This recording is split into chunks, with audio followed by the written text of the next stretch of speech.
അപ്പോൾ നമുക്ക് ആ നാടൻ പപ്പായ കറി കണ്ടു നോക്കിയാലോ. നേരെ വീഡിയോയിലോട്ട് പോകാം. അതിനായിട്ട് നമ്മളിതാ പപ്പായൊക്കെ കട്ട് ചെയ്ത് കഴുകിയെടുത്ത് വെച്ചിട്ടുണ്ട്. അപ്പോൾ ഇനി ഇതിലേക്ക് വേണ്ടത് 2 പച്ചമുളകും കൂടി ആട്ടോ. അപ്പോൾ എങ്ങനെ ഉണ്ടാക്കുന്നതെന്ന് കണ്ടു നോക്കിയാലോ. അപ്പോൾ അതിനായിട്ട് നമ്മളിതാ ഒരു കുക്കർ എടുത്തിട്ടുണ്ട്. അതിലേക്ക് നമ്മൾ കട്ട് ചെയ്തെടുത്ത് വെച്ചാൽ നമ്മൾ പപ്പായ ചേർത്ത് കൊടുക്കുന്നുണ്ട്. അപ്പോൾ നമുക്ക് ആവശ്യത്തിനനുസരിച്ച് ചേർത്ത് കൊടുക്കാം. അപ്പോൾ ഇനി ഇത് മുഴുവനായിട്ട് നമുക്കിതിലേക്ക് ചേർത്ത് കൊടുക്കാം കേട്ടോ.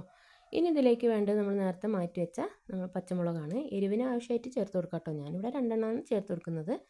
അത്യാവശ്യം എരിവുള്ളതാണ്. അപ്പോൾ ഇനി ഇതിലേക്ക് കുറച്ച് മഞ്ഞൾപ്പൊടിയും കൂടി ചേർത്ത് കൊടുക്കുന്നുണ്ട്. നമുക്കിനി പൊടികളായിട്ട് വേറെ ഒന്നുമില്ല. ഇനി നമുക്ക് ആവശ്യമായിട്ടുള്ള ഉപ്പും അതുപോലെ തന്നെ ഇത് വേവാൻ ആവശ്യമുള്ള കുറച്ച് വെള്ളവും കൂടി ചേർത്ത് കൊടുക്കുന്നുണ്ട് കേട്ടോ. അപ്പോൾ ഇത്രയൊക്കെ ഉള്ളൂ. നമുക്ക് പെട്ടെന്നായിട്ട് നമുക്ക് ഒരു ചെറിയൊരു കറി ഉണ്ടാക്കണമെന്നുണ്ടെങ്കിൽ ഇതുപോലെ ഒന്ന് ചെയ്ത് നോക്കൂ.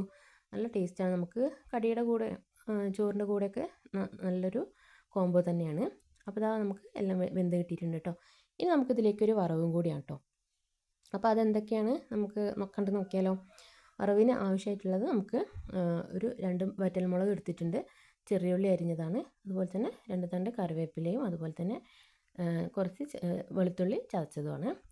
അപ്പോൾ ഇനി ഇതാ നമുക്ക് ഒരു ചെറിയ ചീനച്ചട്ടി അടുപ്പിൽ വെച്ചിട്ടുണ്ട്. അതിലേക്ക് എണ്ണ ഒഴിച്ച് ചൂടായി വരുമ്പോൾ നമുക്ക് അതിലേക്ക് അരിഞ്ഞ് വെച്ച് നമ്മൾ ചെറിയ ഉള്ളിയാണ് ചേർത്ത് കൊടുക്കുന്നത്. ചെറിയ ഉള്ളി കുറച്ച് കൂടുതൽ എടുക്കാം കേട്ടോ. അപ്പം നല്ല ടേസ്റ്റാണ് കറിക്ക്.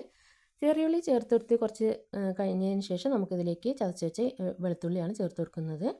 വെളുത്തുള്ളി രണ്ടും കൂടി നന്നായിട്ടൊന്ന് മൂത്ത് തുടങ്ങുമ്പോൾ നമുക്കിനി ഇതിലേക്ക് ചേർത്ത് കൊടുക്കുന്നത് 2 വറ്റൽമുളകും കൂടി ചേർത്ത് കൊടുക്കാം.